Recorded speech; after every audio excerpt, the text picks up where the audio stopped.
नमस्कार दोस्तों, अपने सभी साथियों का इस online YouTube channel target with Shivnath में एक बार पुनः स्वागत करते हैं। और आज की क्लास जो कि एक इम्पॉर्टेंट टॉपिक से रिलेटेड है दोस्तों, परीक्षा के दृष्टिकोण से भी देखा जाए तो इम्पॉर्टेंट है और हमारे आम जनमानस के लिए भी एक इम्पॉर्टेंट टॉपिक है, जो कि राष्ट्रीय मानवाधिकार आयोग 1993 से संबंधित है। इसके जो आयोग की स्थापना का जो मूल उद्देश्य था दोस्तों, हमारे भारतीय नागरिकों के, हमारे आम जनमानस के मानवाधिकार के संरक्षण और उनके मौलिक अधिकार की सुरक्षा से संबंधित इस आयोग की स्थापना की गई। इसकी संसद द्वारा पारित एक अधिनियम था, मानवाधिकार संरक्षण अधिनियम 1993। इसका जो मुख्यालय है दोस्तों, मुख्यालय आपका नई दिल्ली पड़ता है। ठीक, राष्ट्रीय मानवाधिकार आयोग का मुख्यालय कहाँ है? नई दिल्ली। इसमें एक अमेंडमेंट हुआ दोस्तों, संशोधन हुआ था 2006 में, जिसमें कुछ मुख्य बिंदु संशोधित किए गए थे। जैसे राज्य मानवाधिकार आयोग में कुछ जो आयोग के सदस्यों की संख्या थी वो घटाई गई थी और इसमें 4 पदेन सदस्यों को ऐड किया गया था। इन सब चीजों से संबंधित कुछ अमेंडमेंट 2006 में हुआ था, इसका संशोधन। तो पहला क्वेश्चन आपका जो बनता है, सबसे पहले हम इसके पिछली क्लास में संविधान से संबंधित ये टॉपिक है दोस्तों। जब संविधान हम पढ़ा रहे थे तो उसमें आपको बताया था कि संवैधानिक और असंवैधानिक आयोग या संस्था कौन सी होती है, इसके बारे में हमने बताया था। तो आप कमेंट करें कि ये हमारा सबसे पहला क्वेश्चन है कि राष्ट्रीय मानवाधिकार आयोग कैसी संस्था है, संवैधानिक है या असंवैधानिक है। आप कमेंट करेंगे, बताएंगे। तो चलिए देखते हैं। स्थापना इसकी होती है संसद द्वारा पारित अधिनियम मानवाधिकार संरक्षण अधिनियम 1993, मुख्यालय नई दिल्ली। और इसमें एक संशोधन हुआ था। किस वर्ष संशोधन हुआ था? 2006 में। ये सारी चीजें इंपॉर्टेंट है दोस्तों, कई बार पूछा जा चुका है। अब इसके संरचना की बात आती है तो मानवाधिकार आयोग की संरचना अर्थात तो उसमें कितने प्रकार के सदस्य होते हैं और कहां से उनकी नियुक्ति होती है। तो देखिए, मानवाधिकार आयोग में आपके 9 सदस्य हैं, जिसमें से एक अध्यक्ष, 4 सदस्य और 4 पदेन सदस्य होते हैं।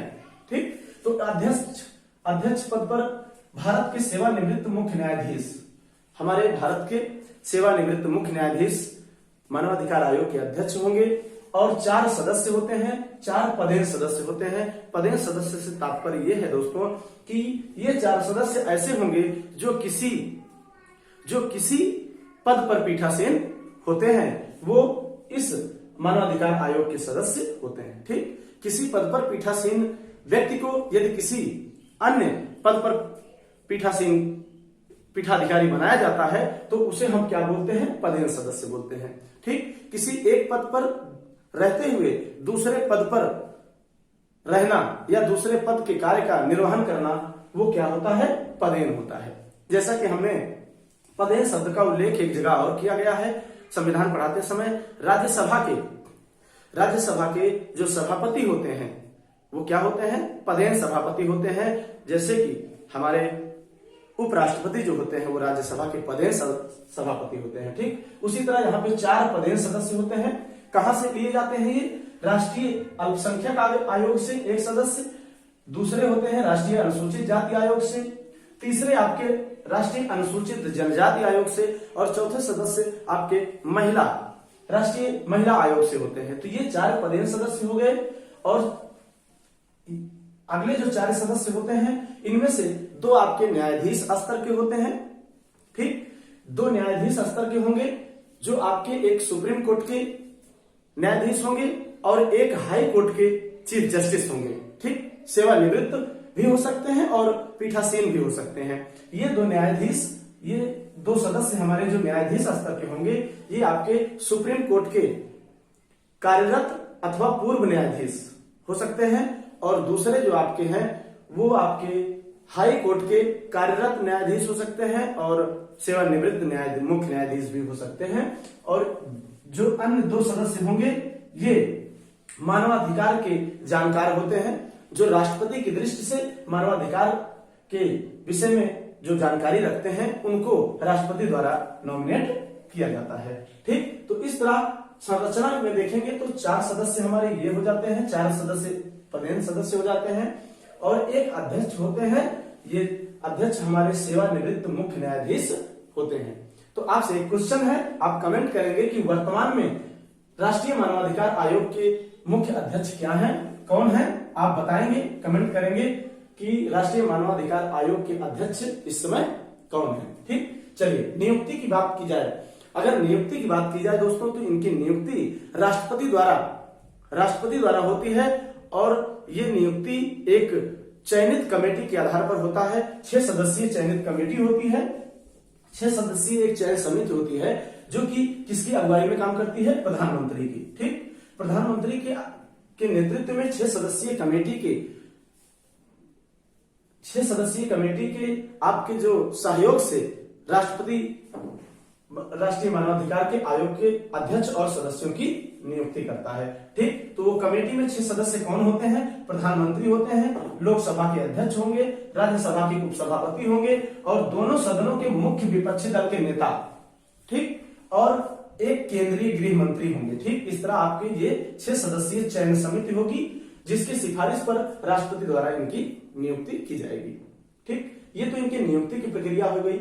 और इनके कार्यकाल की जब बात की जाए तो कार्यकाल दोस्तों इनका 5 वर्ष होता है, या 5 वर्ष का कार्यकाल होगा या फिर 70 वर्ष की आयु, मैक्सिमम जो होगी 70 वर्ष की आयु तक ये इसमें जो कार्यरत हो सकते हैं। ठीक, 5 वर्ष चयन के बाद 5 वर्ष तक या फिर 70 वर्ष की आयु जो भी पहले हो। ठीक, अब पदत्याग की बात आती है।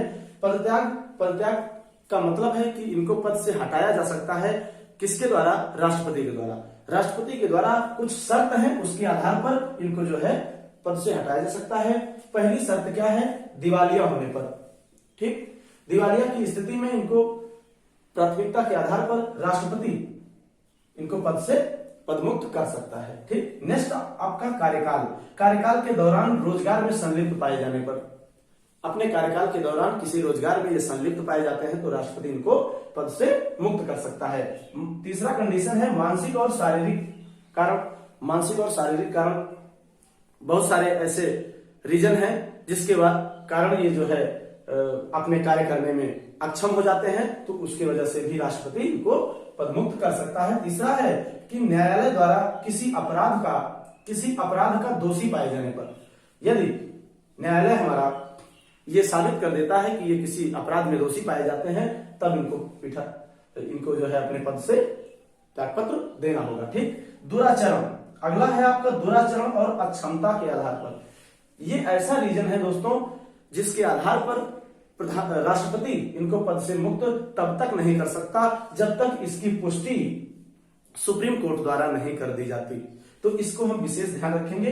दुराचरण एवं अक्षमता के आधार पर यदि ये कंडीशन इनके पदत्याग की बनती है तो इसको सबसे पहले राष्ट्रपति द्वारा सुप्रीम कोर्ट को प्रतिवेदन दिया जाएगा। यदि सुप्रीम कोर्ट के द्वारा इस दुराचरण और अक्षमता की स्थिति की पुष्टि कर दी जाती है तब राष्ट्रपति इनको जो है पद से मुक्त कर सकता है।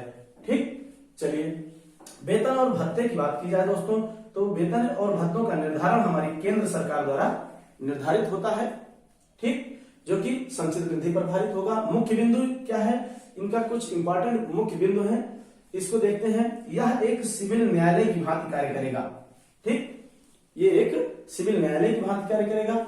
सेकंड बिंदु है ऐसे मामले की जांच ये नहीं कर सकता, अर्थात ऐसे मामले इसके अंतर्गत नहीं आएंगे जिसको घटित हुए 1 साल हो गया हो। ठीक, अर्थात कि ये आयोग द्वारा ऐसे मामलों की जांच की जाएगी जिसको घटित हुए 1 साल हुआ है। 1 साल के अंदर के सभी मामले इसके अंतर्गत आएंगे। ठीक, नेक्स्ट है आपका यह एक सलाहकारी आयोग है। वेरी इंपॉर्टेंट टॉपिक है, वेरी इंपॉर्टेंट पॉइंट है, ये कई बार पूछा गया है। ये कैसा आयोग है, एक सलाहकारी आयोग है। ठीक, ये एक अपने प्रतिवेदन, अपना जो सलाह है वो केंद्र सरकार को देता है और ये केंद्र सरकार इसके आवेदन को, इसके प्रतिवेदन को और इसकी सलाह को मानने के लिए बाध्य नहीं है। हाँ, लेकिन ऐसी कंडीशन में यदि वो इसकी सलाह नहीं मानता है तो उसका एक लिखित रीजन इसको प्रोवाइड कराएगा।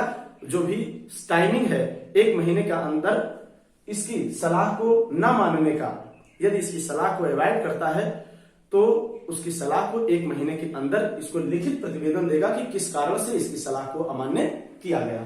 ठीक, चलिए नेक्स्ट है आपका, आयोग अपनी वार्षिक अथवा विशेष रिपोर्ट केंद्र सरकार को संबंधित राज्य सरकार को। ठीक, ये ऐसी सपोज दैट मान लीजिए आप कि ऐसी जांच कर रहा है जो कि केंद्र सरकार से भी रिलेटेड है और किसी राज्य सरकार के विशेष से रिलेटेड है, तो ये अपने प्रतिवेदन, अपनी रिपोर्ट केंद्र सरकार को और संबंधित राज्य सरकार को भी प्रेषित करेगा और वो रिपोर्ट संबंधित जो आपके संबंधित विधायिका है, अर्थात केंद्र की विधायिका संसद और राज्य की विधायिका राज्य विधान मंडल, उसमें जो है आपका ये इसकी जो सिफारिश है रखी जाएगी और उस पर विचार विमर्श होगा। यदि वो सिफारिश मान्य होने लायक है तो मान्य होगी, अन्यथा की स्थिति में उसको लिखित रीजन बताते हुए इसको पुनः इसके संज्ञान में लाई जाएगी। ठीक, तो ये कुछ इंपॉर्टेंट फैक्ट था मानवाधिकार आयोग से संबंधित। तो दोस्तों इसको मैं आपसे निवेदन करूंगा, कहूंगा कि ये सारी चीजें इंपॉर्टेंट हैं और इसको आप अपने नोट्स में नोट करें और अध्ययन करें। और यदि वीडियो पसंद आई हो दोस्तों तो वीडियो को लाइक और शेयर करें। इसी के साथ मैं इस क्लास को अपने सभी साथियों को एक बार पुनः बहुत बहुत धन्यवाद देते हुए इस क्लास को यहीं पे समाप्त करता हूं। जय हिंद।